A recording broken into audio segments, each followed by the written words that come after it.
But just as we have learned lessons there, so we have learned lessons from past mistakes.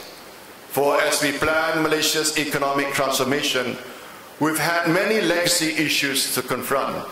Some of our development under former leader had come with an unnecessary price tag, a class of crony capitalists whose wealth came at the cost of ordinary Malaysians.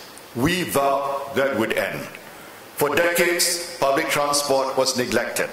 It was incoherent with different owners, different systems, and certainly no integration. One man's obsession with the idea of a national car, which is now being turned around under international joint ownership, left Malaysia lacking an efficient public transport system. This was a serious obstacle to our ambition to achieve high income status and for Kuala Lumpur to be a world-class capital.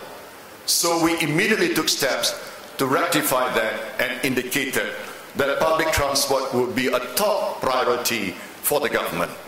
Also during the time, the government signed independent power plant concessions that were so lopsided that consumers had to pay for far more for energy than they should have done, even energy they weren't using.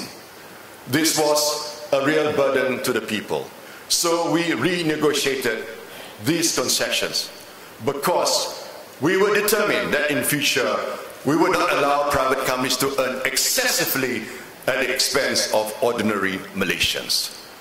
Thirdly, during that period, the ringgit was pegged against the US dollar for far too long. Investors and global markets lost confidence in us, and it took a long time to win that back. That was a very heavy cost to the country.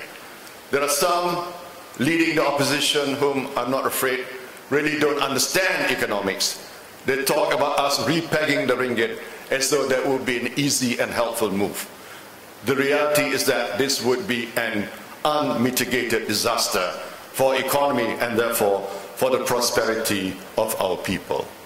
So we have made it clear, very clear, that we would never repeat that measure, trusting that while there may be short-term fluctuations, in the longer term, the level of ringgit would reflect the strength of the Malaysian economy.